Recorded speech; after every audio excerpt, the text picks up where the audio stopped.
Hello everyone, welcome back to my channel Chhattisgarh Exam Guru. आज की इस वीडियो में हम 24 अप्रैल की करंट अफेयर डिस्कस करने वाले हैं। वीडियो इन्फॉर्मेटिव होने वाला है, इसलिए वीडियो को स्किप बिल्कुल भी ना करें, एंड तक ज़रूर देखें। वीडियो स्टार्ट करने से पहले आप सभी से एक रिक्वेस्ट है कि जो भी मेरे चैनल में फर्स्ट बार विज़िट कर रहे हैं, प्लीज़ मेरे इस चैनल को लाइक, शेयर एंड सब्सक्राइब ज़रूर करिएगा और बेल आइकन ज़रूर प्रेस कर दीजिएगा। तो बढ़ते हैं अपनी वीडियो के फर्स्ट क्वेश्चन की तरफ।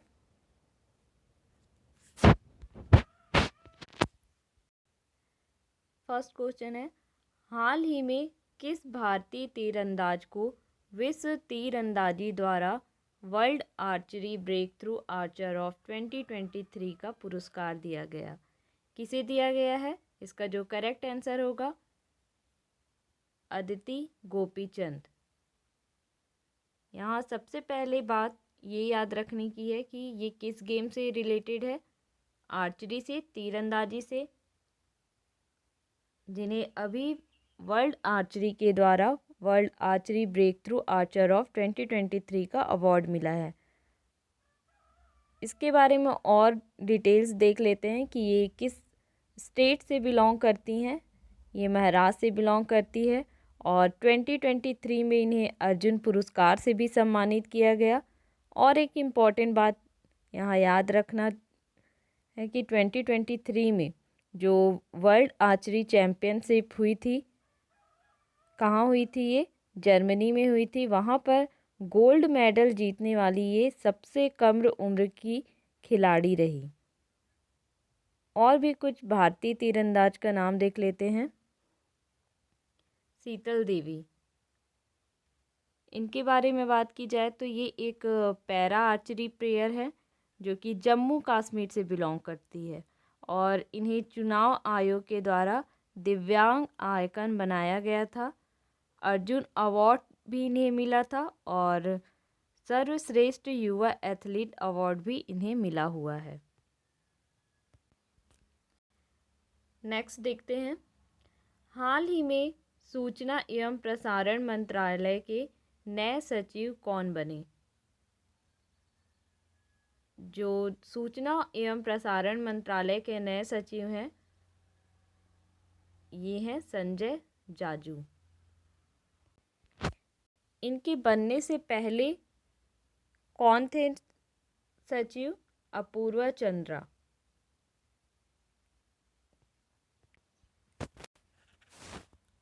और ये जो अपूर्वा चंद्रा है, इसके बारे में आप लोगों ने पढ़ा ही होगा कि ये अभी स्वास्थ्य मंत्रालय में नए सचिव बन गए हैं। और भी मंत्रालय हैं जिसमें नए सचिव बने हैं, उन्हें भी एक बार देख लेते हैं। हेल्थ सेक्रेटरी आपका अपूर्वा चंद्रा। इंफॉर्मेशन ब्रॉडकास्टिंग में कौन सचिव बने हैं? Sanjay Jaju. Ministry of corporation secretary Ashish Kumar Bhutani. Ministry of women and child development secretary Anil Malik. Ministry of labour and employment secretary Sumita Dawra. और inland waterway authority of India chairman ये कौन बने हैं? विजय कुमार। बढ़ते अपने नेक्स्ट क्वेश्चन की तरफ। हाल ही में अल सल्वाडोर के राष्ट्रपति के रूप में पुनः किसे नियुक्त किया गया है? इसका जो करेक्ट आंसर है ऑप्शन ए, नायाब बुकेले। यहाँ एल सल्वाडोर की अगर बात किया जाए तो ये मलेरिया फ्री होने वाला फर्स्ट अमेरिकन कंट्री है और इसने फर्स्ट बिटकॉइन सिटी भी बनाई है। ये बिटकॉइन को एज अ नेशनल करेंसी अपनाने वाला फर्स्ट कंट्री है।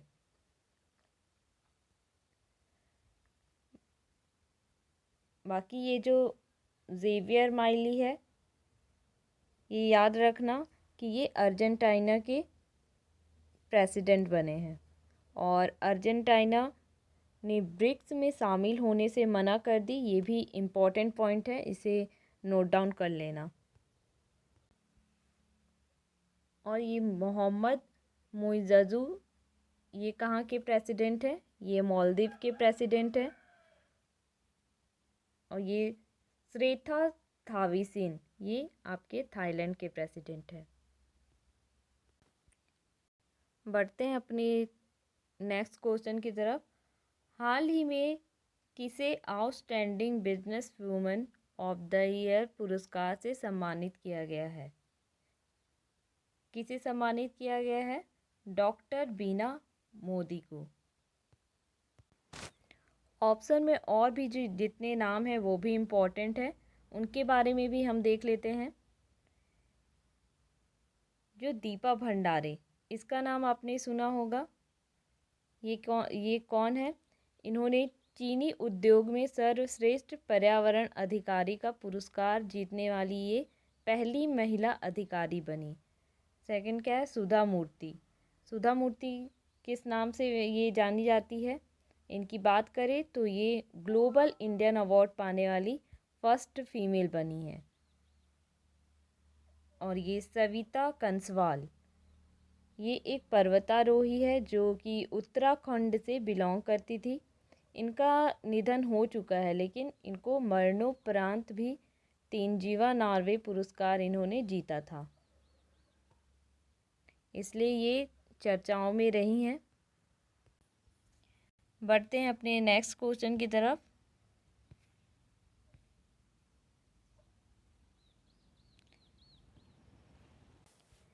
हाल ही में यमन देश के नए प्रधानमंत्री कौन बने? कौन बने हैं यमन के न्यू प्रेसिडेंट? अहमद अवद बिन।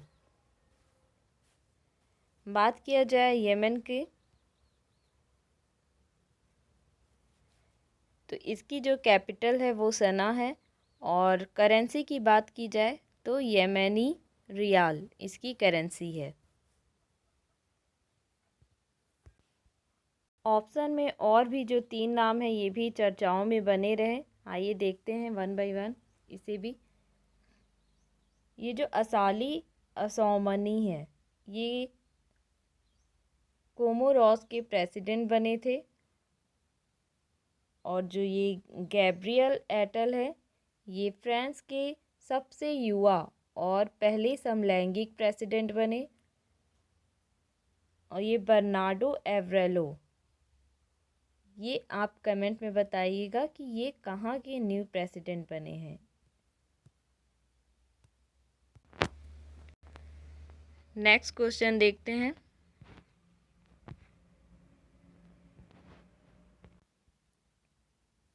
राष्ट्रीय विज्ञान दिवस 2024 का थीम क्या है? इसका जो थीम है वो क्या था? इंडिजिनस टेक्नोलॉजी फॉर विकसित भारत। ये राष्ट्रीय विज्ञान दिवस हम मनाते कब हैं? 28 फरवरी को। और 28 फरवरी को क्यों मनाते हैं? क्योंकि हमारे जो महान साइंटिस्ट थे सीवी रमन, उन्होंने 28 फरवरी को ही रमन इफ़ेक्ट की खोज की थी। और उनकी इस खोज के लिए 1930 में उन्हें नोबल पुरस्कार से सम्मानित किया गया था। और किस क्षेत्र में मिला था? फिजिक्स के क्षेत्र में। और इन्हें भारत रत्न भी मिला हुआ है।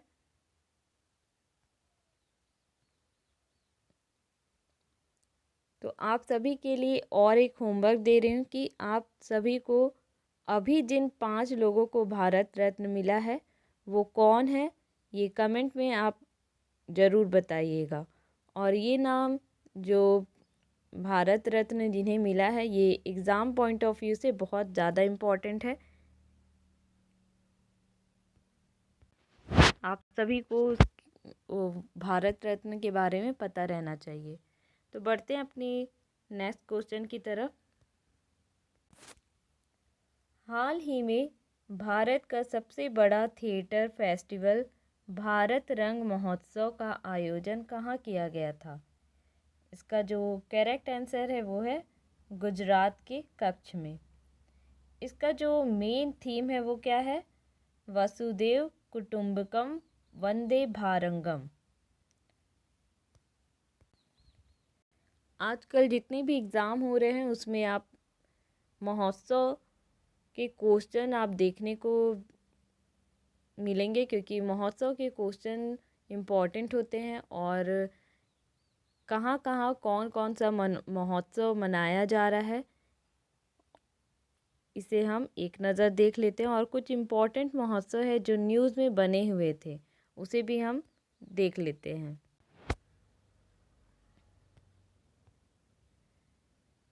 धनु यात्रा महोत्सव ये उड़ीसा में मनाया जाता है और ये भारत का सबसे बड़ा ओपन एयर थिएटर महोत्सव है।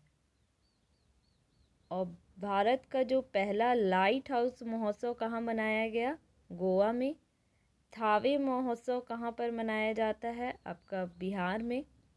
ऊंट महोत्सव की बात करें तो ये बीकानेर में मनाया जाता है। रज महोत्सव उड़ीसा में मनाया जाता है। छेछेरा महोत्सव छत्तीसगढ़ में मनाया जाता है। लूसाफोन महोत्सव गोवा में मनाया जाता है। हेरत महोत्सव की बात की जाए तो ये जम्मू कश्मीर में मनाया जाता है। उसी तरीके से जो सारंग महोत्सव है ये मद्रास के आईआईटी के द्वारा मनाया जाता है। ये स्टूडेंट के द्वारा मनाया जाने वाला महोत्सव है। बात करें ऑरेंज महोत्सव की तो ये कोहिमा नागालैंड में मनाया जाता है। मरु महोत्सव जैसलमेर में मनाया जाता है और चचिन चराई महोत्सव अरुणाचल प्रदेश में मनाया जाता है। ये सारे के सारे आपको याद रहने चाहिए क्योंकि ये सारे महोत्सव न्यूज़ में बने हैं। अगला देख लेते हैं। हाल ही में यूनिफॉर्म सिविल कोड को लागू करने वाला पहला राज्य कौन बन गया है? तो इसका जो करेक्ट आंसर है वो है उत्तराखंड। यहाँ क्वेश्चन को आप लोग थोड़ा ध्यान से समझिएगा कि जो गोवा है वो भी यूनिफॉर्म सिविल कोड को लागू करने वाला राज्य है, लेकिन जो गोवा है वो स्वतंत्रता के पहले का राज्य है जो इसे लागू किया था। और स्वतंत्रता के बाद का राज्य अगर पूछा जाए तो ये आपका उत्तराखंड होगा। ये यूनिफॉर्म सिविल कोड आखिर होता क्या है इसके बारे में भी जान लेते हैं कि इसमें क्या होता है। इसमें हर जाति, हर धर्म, हर संप्रदाय, हर वर्ग के लिए पूरे देश में एक ही नियम और एक ही कानून लागू होता है। फिर चाहे वो मामला विवाह से संबंधित हो, तलाक से संबंधित हो, विरासत से संबंधित हो या गोद लेने के मामले में हो, सबके लिए एक ही नियम होता है। अगला देख लेते हैं।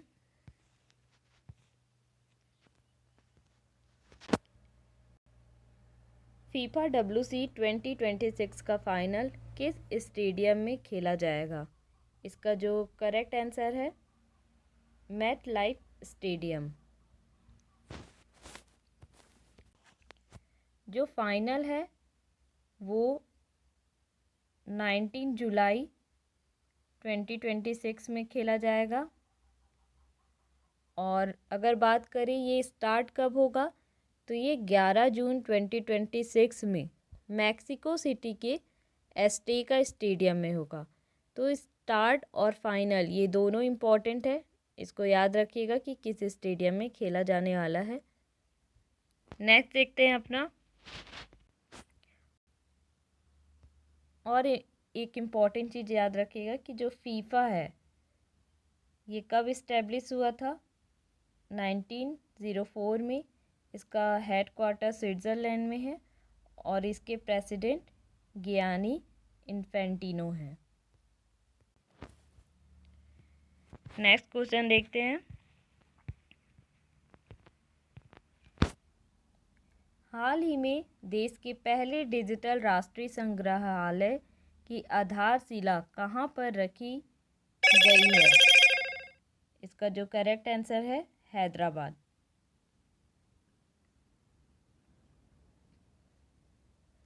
इसके कुछ इम्पोर्टेंट फैक्ट्स भी जान लेते हैं कि जो आधारशिला है वो किसने रखी थी? केंद्रीय संस्कृति मंत्री किशन रेड्डी जी ने। और जो संग्रहालय की स्थापना ये किसके द्वारा कराया जा रहा है? भारतीय पुरातत्व सर्वेक्षण के द्वारा। और यहाँ पर क्या होगा कि जो डिजिटल माध्यम से अनेक भाषा और अलग अलग समय अवधि के 1 लाख से ज़्यादा शिलालेख दिखाई जाएगी। बढ़ते हैं अपने अगले क्वेश्चन की तरफ।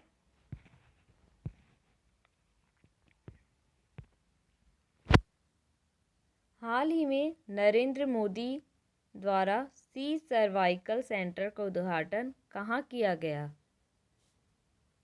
तो इसका जो करेक्ट आंसर है गोवा में। और इस सर्वाइकल सेंटर का जो निर्माण है वो किसने करवाया है? ONGC ने, जो कि एक महारत्न कंपनी है।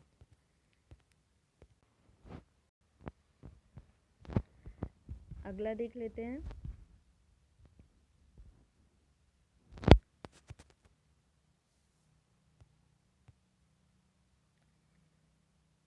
हाल ही में अंतरिक्ष में सर्वाधिक समय तक रहने का विश्व रिकॉर्ड किसने बनाया? इसका जो आंसर होगा किसने बनाया? ओलेग कोनोनेंको ने। इनकी अगर बात की जाए तो ये किस देश के अंतरिक्ष यात्री हैं? रशिया के हैं। और अभी भी वो अंतरिक्ष में ही हैं। उन्होंने कहा कि वो अभी 1000 दिनों तक अंतरिक्ष में ही रहेंगे। और एक बात याद रखिए कि जो रशिया की स्पेस एजेंसी है उसका क्या नाम है? रॉस्कोस्मोग। इस ऑप्शन में और एक नाम है जिसे आपको याद रखना बेहद ज़रूरी है। यह है क्रिस्टीना कोच। ये कौन है? ये चांद में जाने वाली फर्स्ट फीमेल होंगी। नासा का भी एक मिशन है, उसके थ्रू ये वहाँ पर जाने वाली है। और कुछ स्पेशल फैक्ट बात कर लेते हैं कि जो नेशनल स्पेस डे है वो कब मनाया जाता है आपका? 23 अगस्त को। तो आज का पूरा क्वेश्चन यहीं समाप्त होता है। वीडियो को यहीं पर एंड करते हैं। वीडियो में बने रहने के लिए थैंक यू वेरी मच। और लाइक शेयर एंड सब्सक्राइब ज़रूर कर दीजिएगा मेरे चैनल को। Bye bye.